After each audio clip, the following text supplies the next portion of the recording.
Nasa Botolan na tayo. Welcome to Botolan, guys. So ito na yung shawarma burger natin, guys. So it's chicken, tapos may kasamang, I think this is our onion rings.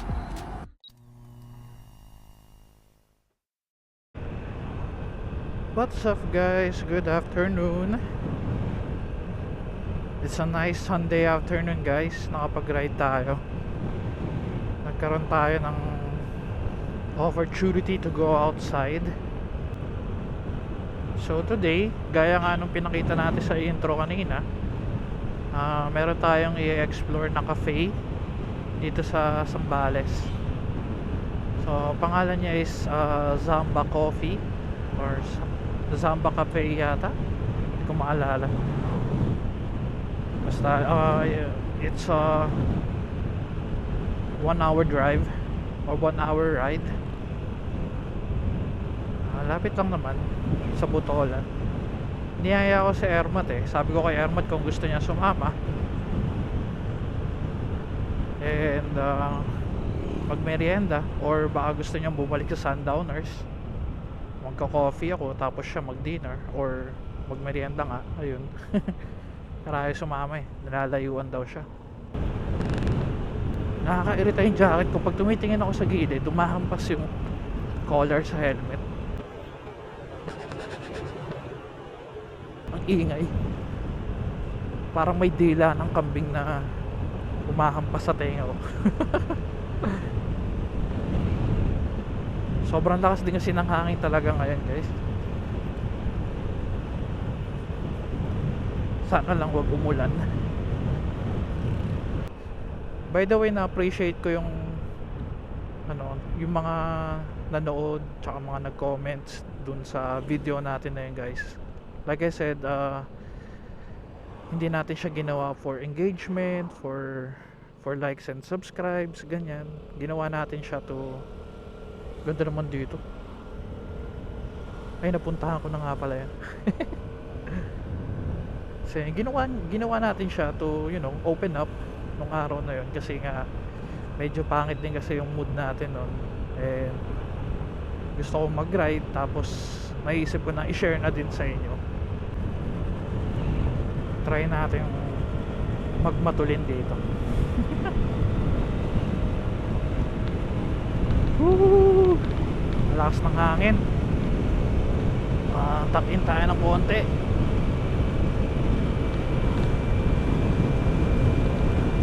Yeah, I'm going 100. Ooh. Come on, Figo.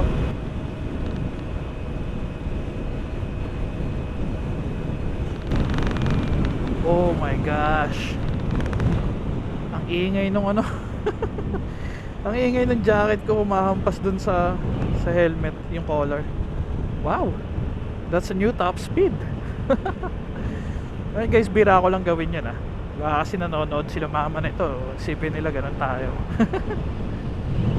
Naisipan ko lang gawin. Ganda talaga dito. Pag nagra-ride ka dito sa Zambales, hindi mo kailangan magmatulin or whatever, kasi hindi mo may enjoy yung view kapag ganun ginawa mo So going back nga dun sa sinasabi ko kanina, na-appreciate ko talaga yung support nyo nung time na yun, lalo na naghahabol ako noon to reach 500 subscribers, and then na-reach ko pati yung watch hours niya kasi dahil dun sa vlog na yun. So na-appreciate ko talaga siya ng sobra, and na-realize ko din na ang dami rin pala sa YouTube na nakaka-appreciate ng mga ganong content or naghahanap ng mga ganong klase ng topic, di ba? Kasi well, sa TikTok marami kang mapapanood about mga ganong bagay. My problem with TikTok is lahat kasi nag-e-end sa malungkot, alam mo yun, like breakups and everything, tapos sasabihin nila yung mga ganyan, yung mga alam mo yung mga quote nila, tapos paired with sad music, it's gonna make you cry for sure, you know. It's gonna touch your heart for sure, pero 30 seconds is gonna leave you, it's gonna leave you with that emotion, and you know ano mangyayari sa'yo after, di ba? So you're just gonna keep watching more, and you're just gonna end up hurting yourself more, tapos wala ka namang nakukuhang something, di ba? So I don't know, I don't think social media is good. Baka nga, sabi nga doon sa libro na binabasa natin, nakukuha natin yung mga anxieties natin, yung mga overthinking thoughts natin, nakukuha natin yan dahil sa social media. For me, nararomanticize kasi yung yung feeling weak and vulnerable, di ba? Like, or yung, paano ba? Ang hirap i-explain eh. Yung sadness, yung heartbreaks, yung ganyan, nararomanticize kasi siya. And wala, dumadami lang yung depressed sa mundo. I mean, that's for me. I don't know kung ano yung sa tingin nyo, 'di ba? Pero hindi mo na kasi na-enjoy yung process, no? Na iniiwan mo lang siya sa bagay na yon. Like being sad is so wrong. Pero ang hindi mo na-appreciate is what comes after ng pagiging malungkot mo, 'di ba? Or what will you do to make yourself stop feeling lonely or longing for someone or something? I guess yun yung point ko. Pati ako hindi ako sigurado sa sinasabi ko, Tapos ang kapal ng mukha na magsalita ng mga tungkol sa mga ganyang bagay. But yeah, based on ano, personal experience and personal opinion ko,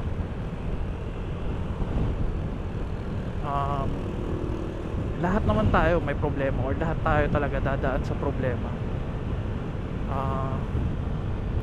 Solving one problem leads to another, parang ganun nga, and you just have to enjoy the process.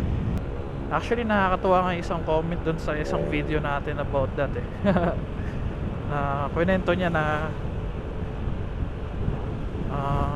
yung naitulong sa kanya ng pagra-ride ganyan, tsaka and how he misses riding.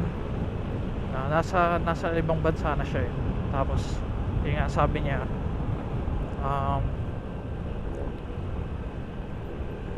he said I should get myself into a relationship daw. Nakakatawa kasi nung time na ginawa natin yung video na yun, that's the reason why I was feeling why I was feeling that kind of emotion during that time. So yun nga, it doesn't stop kasi talaga. Like yung nga sabi ko kanina, di ba? Solving one problem will lead you to solving another, no? Laging merong kasunod. The point is you shouldn't wish for it to stop kasi, no? Kasi the moment it stops, yun din yung moment na you stop living, you stop making mistakes, you start avoiding making mistakes, I mean. Then that's when you stop really living, di ba? Kasi hindi yun yung totoong buhay, kasi life is supposed to be challenging, di ba? That's why you shouldn't ever wish for it to stop. Besides, kapag masyado ka nag-focus kasi dun sa hurt o dun sa hirap saka sa sakit na nararamdaman mo, di ba? If you're investing too much on it, hindi mo na-enjoy yung process of healing, kasi hindi mo na-enjoy yung mga nakikita mo habang nandoon ka sa proseso na you're making yourself a better version, di ba? Ano nga yung sabi nila, destination, or your journey is as important as your destination. So anyway, gusto ko siyang gawing content, yung mga ganitong topic, Kaya lang hindi ko alam kung paano ko siya, kung paano ko siya gagawin na maayos, or kung paano ko siya ah, i-implement sa channel natin. The problem with me kasi, hindi ko talaga pinaplano kasi yung mga sasabihin ko. Like, uh, of course, nag-ride ako today and plinano ko na mag-vlog and plinano ko yung topic.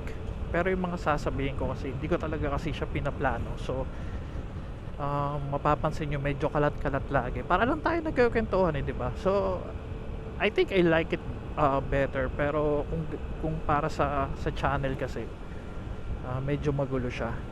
Pero personally, mas gusto ko yung ganito kasi na para lang ako nakikipagkwentuhan sa kaharap ko. No? Sa kasama ko nakatambay or sa kasama ko umiinom ng beer, ganyan.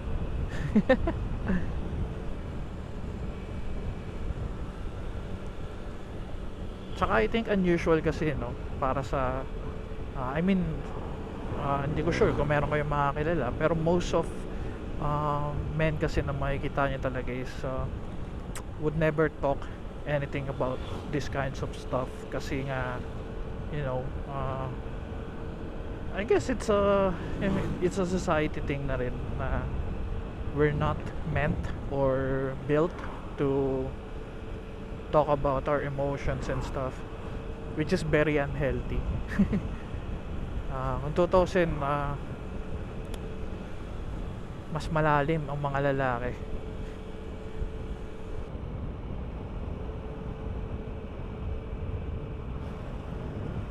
Yes. Kaya yun, parang may bahay na lumubog dun.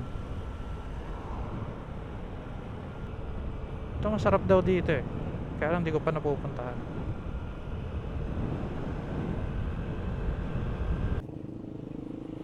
Okay, so may slight off-road experience tayo dito. Kasi ginagawa yung main road. Rico, ang tigas talaga ng suspension ng Vespa visit.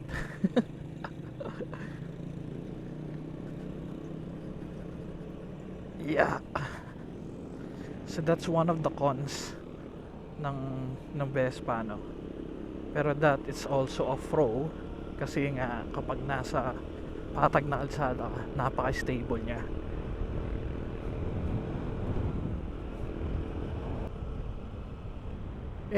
Nasa Botolan na tayo. Welcome to Botolan, guys.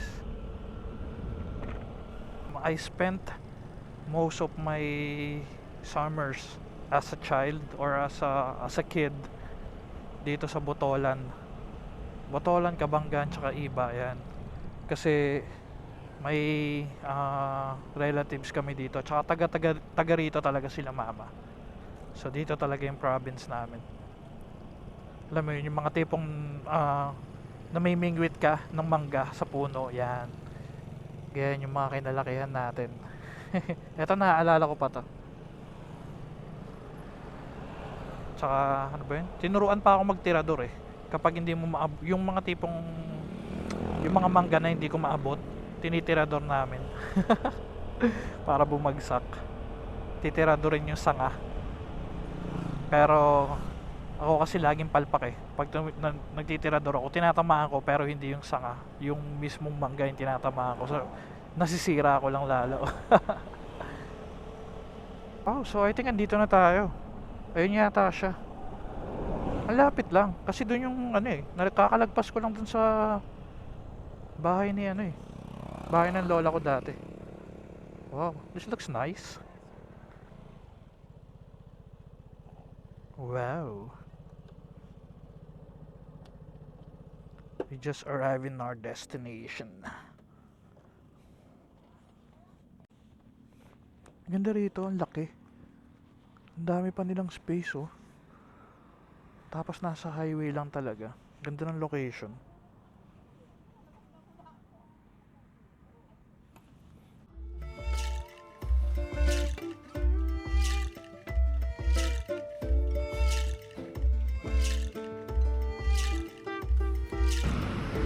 Ayan, so naka-order na tayo.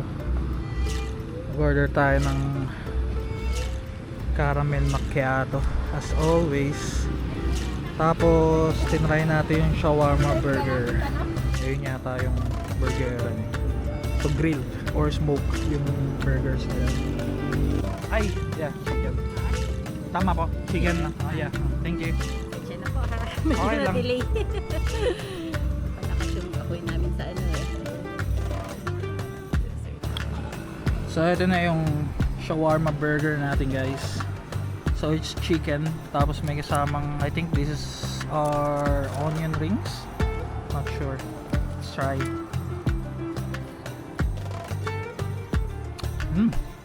Damn, sarap. Ang sarap, promise. Ayan siya guys.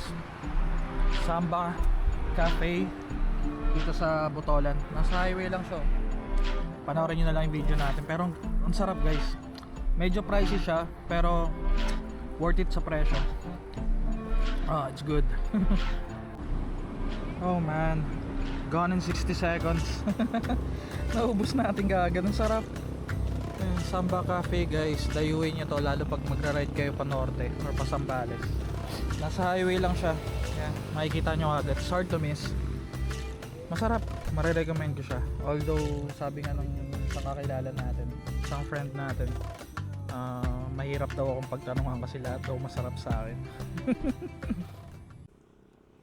Okay, alis na tayo bago tayo abutan ng ulan. Mahirap na.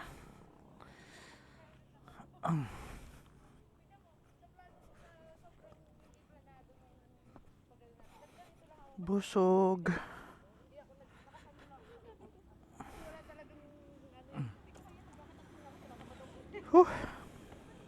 Nako, 3 liters, 3 bars, papagas na naman tayo.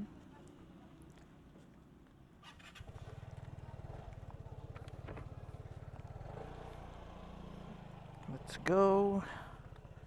Bye, Samba Coffee. Ayun pala, Samba Coffee pala, hindi Samba Cafe. 2022. Smoke burgers and wings.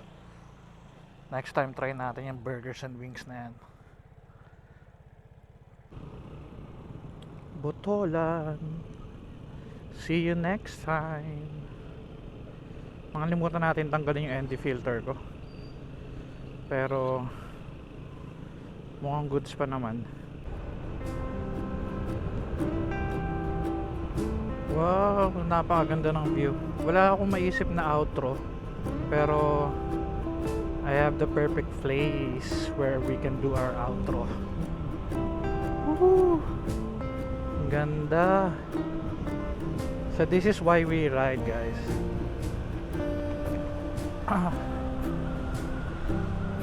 Nice, napakaganda. So ano nga yun? You don't always need to be fast. Sometimes it's good to slow down para ma-appreciate mo yung mga bagay-bagay sa paligid mo, no? Thank you for watching, guys, and if you're new to my channel, please do like and subscribe. If you like these kinds of contents, then just let me know and we can do more of this, no? Right? Thank you for watching. Ride safe and always stay safe. Bye.